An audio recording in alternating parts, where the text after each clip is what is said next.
With how good the Wild Offering Trinket and Ring is, everyone's going to be wanting to do them and they're going to want to get them fast. So today we're going to do a fast way to get them going through Mara. You can do this in a 5-man, you can do this in a 10-man. It takes about 8 minutes a run. I am going to speed the run up a little bit. I'm going to put it in double time just because there are some dead spots in it, just because you're not fighting things all the time. So the only thing that you need in your group to do this is a Druid. So if you have 10 people, if you have 5 people, if you have 8 people, all you need is a Druid. And you're gonna see why right here. He comes over, he Soothe Beast these 2 dinosaurs, so that way you can sneak past them pretty easily. Now the next pack, you're gonna do the same thing. You're gonna Soothe these 2 dinosaurs, and then you're gonna move. But there is some stone packs coming by, so what you're gonna wanna do is hop into this little pocket right here and wait for that pack to go by. Now the next group, we tended to pull almost every time. They're just kind of too tight of a squeeze to soothe and sneak by, but it's only 3, you burn them down really quick. And because you don't need stealth to do this strat, you just need the Druid, you can run 10-man groups and burn these little 3 packs down super quickly. So right here, we're just fighting these. Make sure your healer gets a little bit away. They're not super deadly, but they do silence. So if your healer's too close, he'll get hit with the AoE silence and not be able to heal you. And it just becomes a pain if one of your members dies. So you can also throw Distract right here. I Distract just to kind of help alleviate, now they're looking the other way and they have a reduced range in which they detect you. Just helps out a little bit. You're gonna ignore this guy right here. You're gonna hop this little ledge. You can kind of even go around it. You don't necessarily need to hop it. Again, the Druid's gonna soothe, and then when you run by.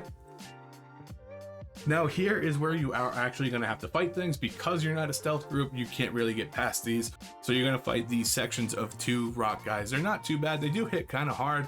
They were very deadly when I was playing hardcore, but coming back here in SOD and being so juiced as we are, they are much less of a problem.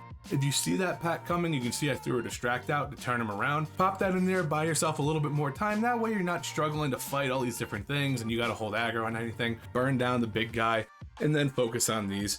These are kind of a pain because when they die, they split up, but I just use Shuriken Toss and Dynamite, keeps them all together. One gets away, I'll throw a taunt on it. But for the most part, Shuriken Toss and Dynamite has been my go-to for almost every dungeon. Now these guys can get a little tedious because there's so many of them, and when you kill one, it spawns more. So it just feels like it kind of drags on a little bit, but burn them down as quick as possible and then move on to the next pack. Blade Flurry is really good here. It allows you to hold aggro on both of these mobs really easily because you can just focus on one. You don't need to be popping redirect to be shifting combo points back and forth. Now I do get a little low here, but the healer's been fine this whole time. I've never had to worry. So I'm just keeping it pushing, getting these guys down and moving to the next pack. Now after these guys, you will fight Princess. Princess is one of the bosses in Mara. There is a lot of gear that comes from Princess, so a lot of people are running this. Melee needs a ring from here. There's a really good caster dagger that comes from here, so you can usually always find groups for Princess, which makes it even better that the Wild Offering boss is right next to her. So once you kill these 2, you're gonna go in there. Now, I was running Envenom here, but she is a rock boss, so she doesn't get poison, she doesn't get bleed. So I switched over to Blade Dance just for the fight because I wasn't going to be using Envenom. Figured I might as well take a little less damage if I can't Envenom. And then I just spam Eviscerate. Eviscerate's actually not bad right now. But once she is dead, you're going to move over here. You see this little ghost T-Rex. Pull him. He actually does hit kind of hard, so I save my evasion for him. And just pop it on pull. And you can usually get him down to about 50% before you even start taking any real damage.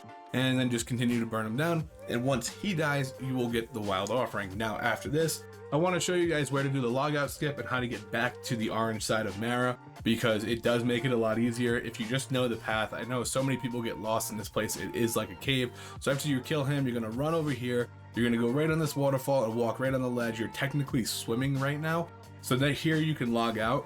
And what this is going to do is when you log back in, it's going to put you right at the entrance of the purple side, which is the other side of Mara. So you're going to log back in here and see you're inside the purple side. You go out. Now you're just going to hang left. You're going to make sure to stay left. I'm looking around to make sure everybody's with me because there's a lot of mobs around. There is a lot of horde around too. You can see all these bodies that are around here, but just stay left.